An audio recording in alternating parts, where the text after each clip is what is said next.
Hey guys, John TRD Trader here. So I'm going to go over two things. I'm going to go over my performance of the set it and forget it from last week, and I'm going to go over my calls for the set it and forget it this week. Before I start that, if you've been paying attention to the market, stocks have been plummeting recently. There's been inflation fears with the Fed potentially increasing interest rates, or there's been forecasts of increasing interest rates, and so that has the market in a little bit of turmoil over the potential increase of Fed rates. And a lot of the stocks that I sell puts on are newer companies, most of which whose valuation is based on forecasted future revenues. And when there's fears of inflation, the discounting of those revenues has to take a harder hit, and the values in the present have to take a harder hit in order to compensate for the fear of inflation. So these stocks have been going down much quicker. They have a higher beta, so they've been going down much quicker than the rest of the market. So you'll notice that if you've been paying attention. And that has had me, augment my strategy a little bit. Instead of calling out things that are 2 and 3% return a week, now I'm focusing on 0.5% to 1% max a week. And you'll notice that in this week's calls that I'm aiming more for 0.5% rather than the 1%, because if it keeps falling, it's better to just get 0.5% selling puts than to get stuck with stock that's falling and then maybe get 0.1% selling calls. So you'll notice that in my plays upcoming. So let's go ahead and go into the plays from last week that I called. These are the plays from 7/12 to 7/16. You'll notice that 3 of these expired out of the money, which means if you'd gotten in on these plays, you would have kept the premium free and clear. So let's look at those real quick. Let's look at the expired real quick. I had called Fubo at a strike price of $25.50, Microvision at a strike price of $13.50, and Workhorse at a strike price of $10.50. And I had called a premium of 20 cents, 15 cents, and 6 cents per share, which was a return ranging from 0.5% to 1 1/10%. So if you got in on those, you made an easy 0.5 to 1% return per week. If you annualize that over a year, that's a 52% return per year, so a lot better than a savings account. Now let's look at the ones where I didn't call quite an effective floor on, and the options expired in the money and they would have got exercised. So all these calls expired in the money. I called ASO at 39, which took a pretty big hit. It's at 38 right now. ASO at 40. Blink at 33. Blink at 35.50. Marathon at 24. Marathon at 24.50. MVIS at 14.50. Riot at 29.50 and 30.50. And you'll see that all of these expired in the money. ASO expired at 35.75. Blink expired at 30.43. Marathon expired at 23.33. MVIS expired at 13.62. And Ride expired at 27.28. If you got in at these plays at these strike prices and these premiums, your basis would have been 38.35 and 38.95, 32.55, 33.47, 23.78, 24.20, 13.77, 29.10, 29.87. The real quick gist of all this is all of this expired. Your basis is greater than what you can sell the stock for currently. So if you got in on these plays, you're not able to immediately exit out of them.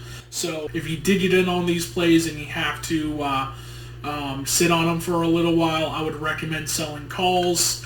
So you can sell calls that are slightly above your basis, 39, 39, 33, 33.50, 24, 24.50, 14, 29.50, and 30, and you'll get various premiums, and your rate of return will range. As I said, it sucks kind of getting stuck with calls and maybe getting a 0.1% of return, and so you'll see that some of these calls, they range pretty much from 0.1% return, and if you're lucky, you're getting a 1% return. So those were the calls that expired in the money, and you're forced to buy the stock, and you're earning 0.1% per year. But even then, 0.1% per year, that's 5% per year, so it's still better than a savings account, but not as much as the 1 to 2% that I would like. Hey guys, real quick, you'll see me in regards to this blink option where we were forced to buy the option because it expired in the money, and I talked about turning around and selling calls and making a tenth of a percent per year. I'm misspeaking here. You're making a 0.1% selling the calls per week.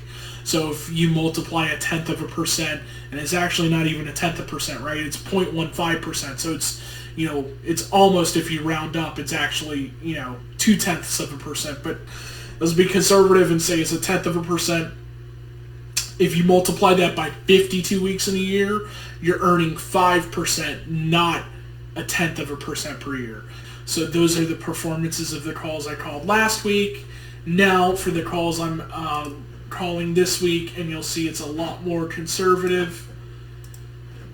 The calls I am calling this week,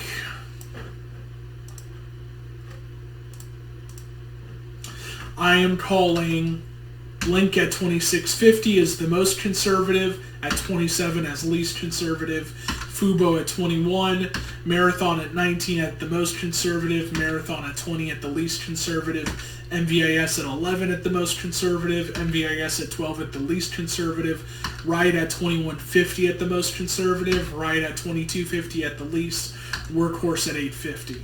And if you can get on these plays straight Monday morning, you'll get 15 cents, 22 cents, 8 cents, 13 cents, 21 cents, 10 cents, 20 cents, 13 cents, 19 cents, and 5 cents. Your ROI will range anywhere from 0.5%, well actually 0.4%. This Fubo option is 0.4% at the, for this Fubo option, all the way up to 1.5% for this NVIS option. My personal recommendation, I would aim for the most conservative options. That way, you're not going to get stuck with the stock if it keeps going down. It's better to get 0.5% week to week than to get stuck with the stock and maybe get a 0.1%. So if I were to have money in these plays, I would aim for the most conservative. So this one, which is a 0.5% return, this one, which is 0.4% of return. This one, which is 0.7% of return. This one, which is 0.9% of return. This one, which is 0.6% of return, and this one, which is 0.6% of return. So there's some options here where you can get about 0.5%. And, piggybacking on that, you don't necessarily have to enter into these options right away Monday.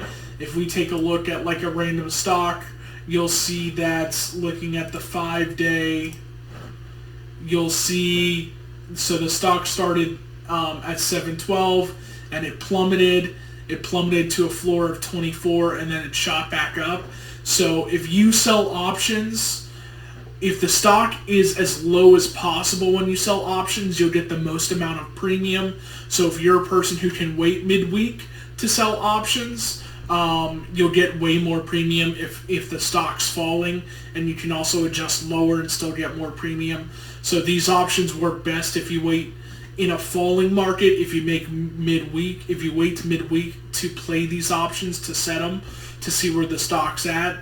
Hey guys, another clarification here. I'm saying that, if the stock's as low as possible when you sell options, you'll make the most premium. I'm specifically referring to puts. If the stock is as low as possible when you sell the put, you'll make the most amount of premium. If it's ultra high and you sell the put here, you're going to make very little premium. If it's here and you sell the put here, you're going to make a lot more premium. If it's here and you sell the put here, you're going to make even more premium. So when I say if you wait till midweek and the stock has dropped a little bit to see, if you wait till midweek and it goes up, then you can still sell your put where you're going to sell it and get less return.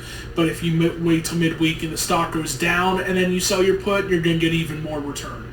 So this is specifically referring to puts, not calls. But even with that being said, if you don't have time to play them midweek, I still positioned them relatively conservatively now.